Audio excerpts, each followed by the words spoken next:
Hi, my name's Phil. I like talking about politics, and in this video I'd like to discuss the forces that will be at play as we inevitably change our national direction on energy policy.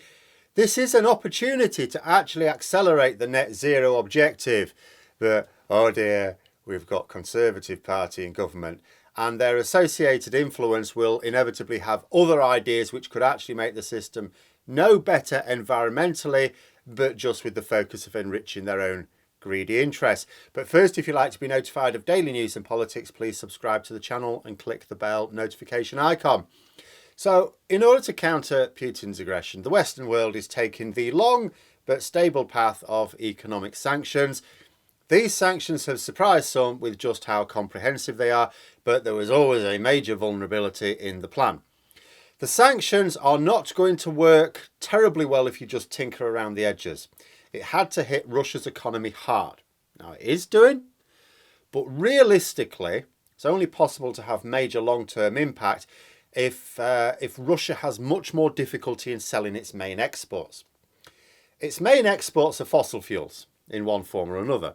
Europe is a big buyer of Russian oil and gas, so in order to effectively apply these sanctions in a way that will really bite very hard, very quickly, we ideally need to stop buying all Russian oil and gas. Tricky. It means a massive change in energy policy. And actually not really one that can be implemented overnight anyway. The need to impose economic sanctions on the oil and gas exporting Russian Federation has forced Western societies, especially in Europe, to consider its own energy dependencies.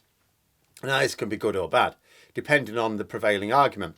Quite apart from the situation with Russia, too many countries in Europe were doing too little to scale back the use of fossil fuels. This includes the UK. So the impetus for change is here. But here's the rub. It is possible for us to make decisions that will eliminate our need to import fossil fuels from Russia and chase net zero while we do so. Indeed, the fear with war returning to Europe was always that budgets would be squeezed and net zero efforts would suffer out of economic necessity.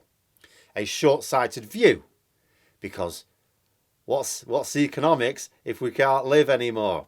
But political economics is always short-sighted. But if we adopted an approach of swapping energy derived from fossil fuels for cleaner sources, as opposed to just swapping fossil fuels from one place to another, then we kill two birds with one stone.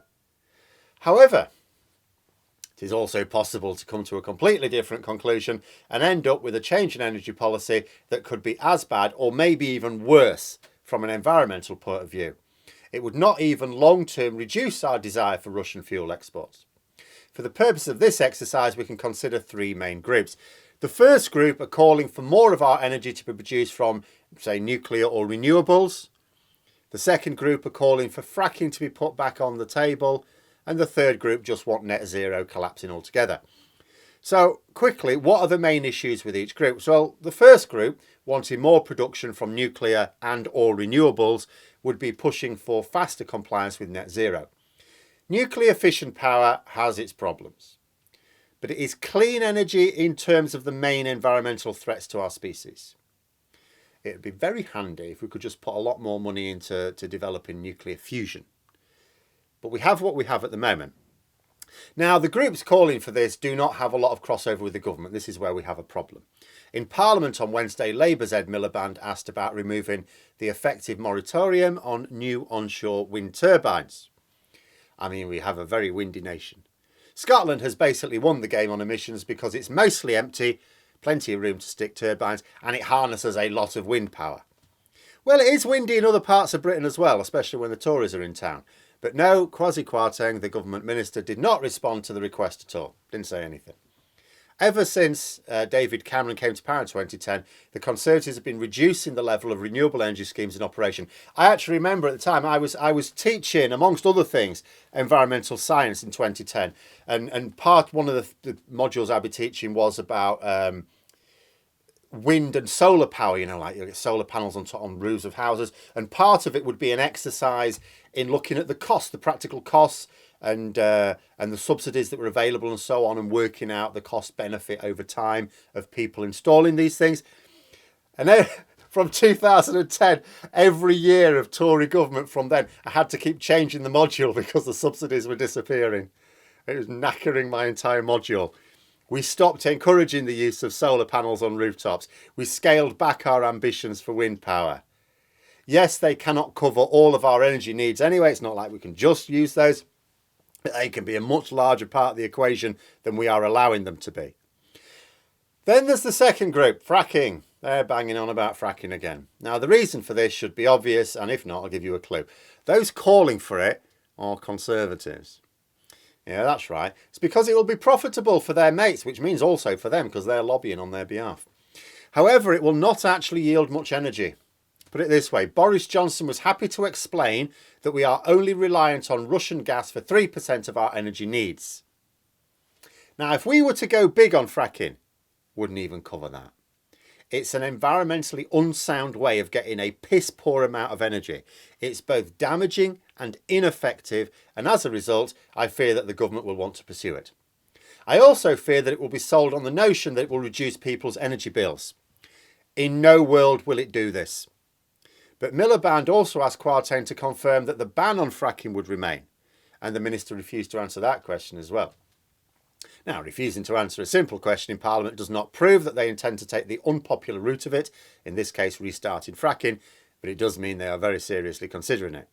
And as with every other government policy right now, we're not just up against raging self-interest and blithering idiocy, but a Prime Minister who has to calculate support against opposition.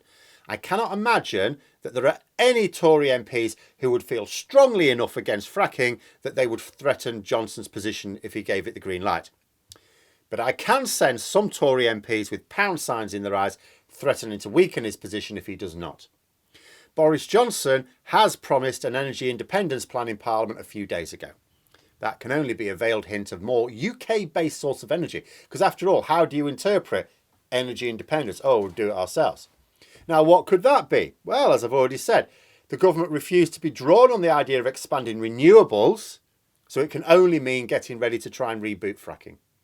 In fact, I've seen a report that the Prime Minister has actually asked ministers to look again at whether shale gas can help us meet our energy needs. The answer will be no, if considered properly. But I have little doubt that ministers will decide that it meets their second income needs, and so will decide that we actually should restart the folly. And a pursuit of fracking would also mean a continued reliance on Russian oil and gas long term. The reason for that is because despite the inevitable promises that it will be an alternative independent source of energy, it will not. It wasn't before, it won't be now.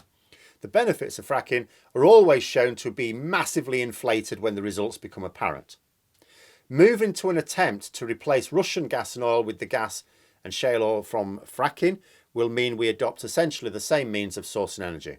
When fracking is shown to have failed, again, we'll have to go and get that oil and gas on the international market, again. And that means some of it from Russia. But this outcome will also suit the third group, those who are actively pushing for net zero to be abandoned as formal policy. Two key proponents of this move are Steve Baker and Nigel Farage. Both have links to Putin's network and could be considered to benefit from keeping the UK reliant on oil and gas from Russia for energy production. In fact, Nigel Farage has explicitly stated that he wants a referendum on net zero in the UK. Of course, the foghorn of ignorance can do nothing politically. He needs his allies in the Conservative Party for that. And as I've discussed recently, the head of the anti-net zero group of Tory MPs is Steve Baker, a man who has recently reported to have accepted a donation from a climate science denial group. Baker has tried to say that his group accepts climate science, but they're just concerned about the costs of applying net zero. And the two positions are, of course, not able to meet in the middle. If we keep increasing our carbon emissions, the planet will not be fit for human habitation before long. Yeah, but it's a bit costly. Which isn't even true. It actually makes more economic sense to adopt low carbon options, which is why businesses around the world are doing so. But even if you believe that it is costly, the two notions don't make sense. What good is profit if people cannot survive?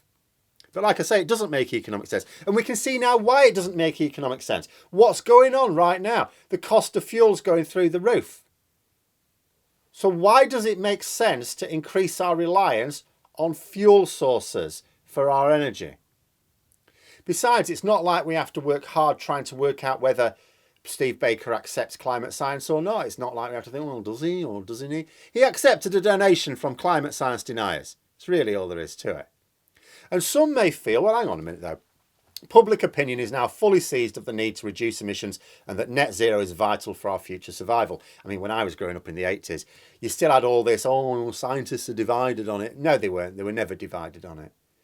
All that happened was oil companies used to employ some scientists to come up with some bogus reports. It never passed peer review. So you never actually saw any publications, any scientific journals, articles casting doubt on anthropogenic climate change, man-made climate change. But we're not just talking about the survival of the species in a few centuries. We're talking about avoiding a tipping point in some of our lifetimes. But the same could have been said of our EU membership 10 years ago. And Steve Baker was one of the people that pushed for that Brexit referendum and facilitated it. We should fear the impact of a targeted campaign when it is backed with huge sums of dirty money and client journalists who turn a blind eye to the damage they are tacitly supporting. But those are my thoughts. Let me know yours in the comments below. Hope you found the video interesting. If you did, don't forget to click the like button. And if you'd like to support the channel further, please also click the Patreon link for details. And until next time, I'll see you later.